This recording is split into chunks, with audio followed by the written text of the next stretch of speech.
Hello, and welcome to my channel, Naughty Gnome Crafts. My name is Sarah, and you can find me as Naughty Gnome on Instagram. Whether you are a new or returning viewer, thank you so much for joining me today. We're going to talk about the Scoop Challenge, which is the So Classic Out of Print Patterns Challenge, which is hosted by Martika J Makes and Rochelle Handmade Designs. Both of them are on YouTube, and I will link their channels below. They are running a challenge that goes from June 1st through August 22nd, so basically the duration of summer, and it's all about sewing up those big four patterns that are now out of print that may have been in your stash for years. I really liked the idea of this challenge because I have been sewing off and on as an adult since about 2005.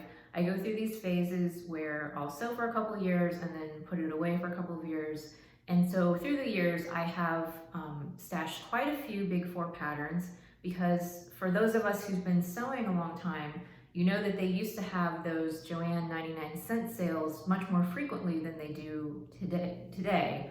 And so I have amassed quite a collection of older patterns that I've never sewn up.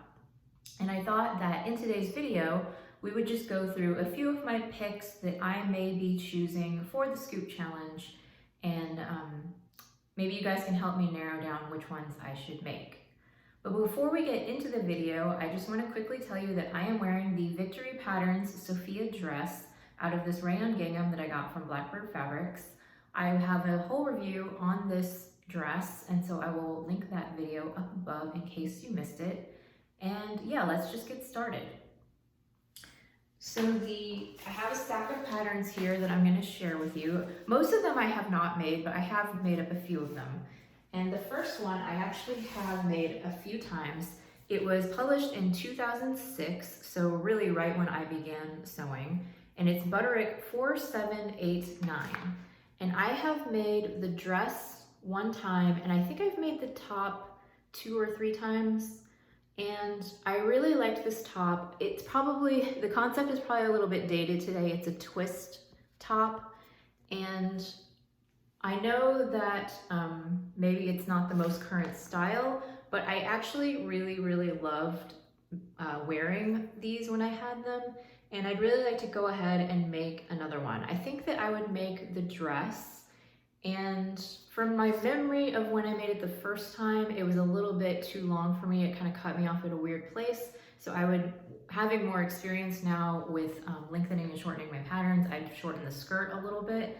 But I think, I don't have any fabric currently in the stash, but in July, when I'm allowing myself to buy patterns and fabric again, I think I might splurge on like some art gallery cotton jersey to make this dress. I think that it would be really beautiful for summer. I forgot to mention that that's another reason why I was so interested in participating in the Scoop Challenge, is because I am doing a no-buy in the month of June. It was really fun to go through my pattern stash and just kind of rediscover some things that I had forgotten that I ever had. So the next one I'm considering is a simplicity pattern. It's 2594, and it was published in 2009. And this is a very simple woven top pattern that has grown-on sleeves.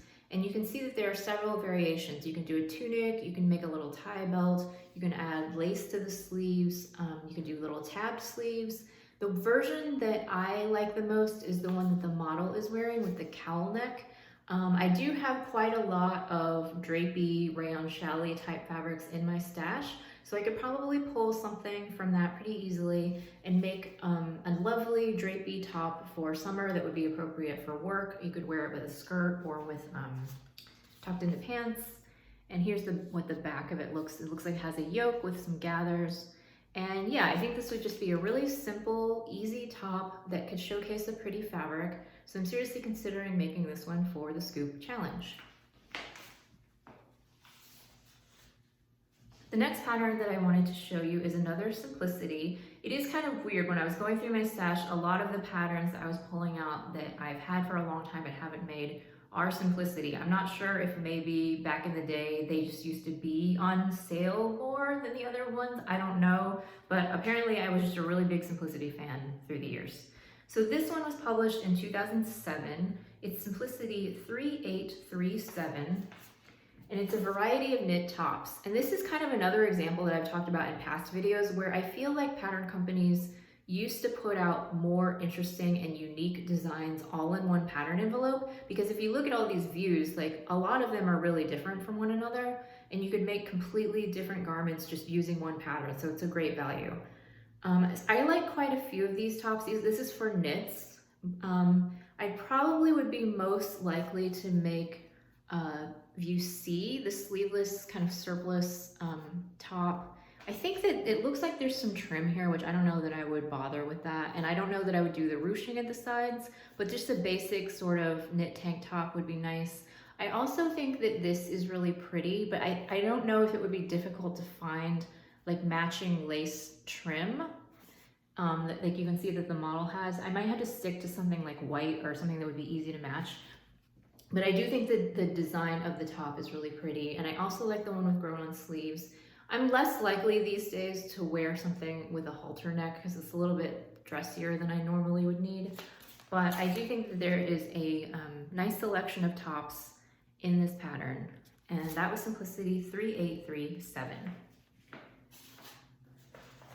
Obviously, because these patterns are out of print, you can't easily link to anything. But if you are interested in them, I would call them older patterns, but not yet vintage. So there's probably a really good chance that if you're looking for one of them, you could find it on Etsy, eBay, or Amazon. So the next one that I'm considering is Simplicity 3956. It was published in 2006, and it is a woven pattern that has a variety of these surplice crossover bodice tops. So there's tank top versions, there's flutter sleeve versions, and this has kind of a crossover, almost wrap-like front. You've got your bishop sleeve, you can do it layered, you can do it with bell sleeves. And so I would probably be most likely to make view E, just kind of the plain camis version. And I have some black rayon dobby that is left over from when I made the Mallory McCall's shirt. And I think I probably have enough to make this top. And I think just a basic black camisole would be incredibly useful in my wardrobe. And this is a really pretty top. It might have a center back zip. It does. It has a center back zip, which I'm not super keen on. So maybe I would look into making the waist just a little bit wider or something so that you can just slip it on and off without using a zip, because I just think that's kind of annoying. But otherwise, I do think this is a really pretty pattern for nice drapey fabrics. The next pattern that I want to share with you is Butterick 5601. It was published in 2011, and it's a sheath dress. And what I love about this one is it has a square neck. It's very fitted and short, and then it has two different options for the back. You can have these little cross straps, or you can have this little triangle cutout. Cutouts are actually very on trend this year, and I do not have fabric to make this dress right now, but I have been dreaming about Ruffle Paper Company has a linen cotton canvas, and you would definitely need a fabric that has structure to make this dress. And I just think that the Ruffle Paper Company in a floral would be absolutely gorgeous in this dress. I would probably make view A with the cutout because I think it's a little bit more bra friendly, but actually I think either one is probably safe to use with a bra, but just in case, I like this one a little bit better. And yeah, that was Butterick 5601. And the last pattern that I have to show you is another Simplicity from 2010. It's Simplicity 2422, and this is one of their wardrobe patterns. Now I have to say that for a wardrobe pattern, just in my opinion, the pants and the skirt are sort of like throwaway designs, because honestly there's like dozens of patterns just like this. And I'm sure that at the time that I bought it, I probably bought it for the jacket, which I don't really have a lot of interest in making anymore. But I do really like this tank top, view B. It's just a very simple shell with a V-neck, but it has a ruffle front. And I think, again, I have so many rayon chalets and that type of fabric in my stash that it would be a really lovely, simple top with just a little bit of detail. You could use a pretty print, or even in a solid, it would be nice. And so I'm considering making that one. So those are all of the patterns I'm going to show you today for the scoop challenge. I actually do have quite a large stack sitting in front of me of other designs, but I pulled these out because they're the ones that I'm most likely to actually make. Let me know in the comments which one was your favorite and which one you think that I should make for the challenge. And thank you so much to Martika and Rochelle for hosting this challenge. I think that's a really good one. And thank you so much for tuning in, and I will see you next time.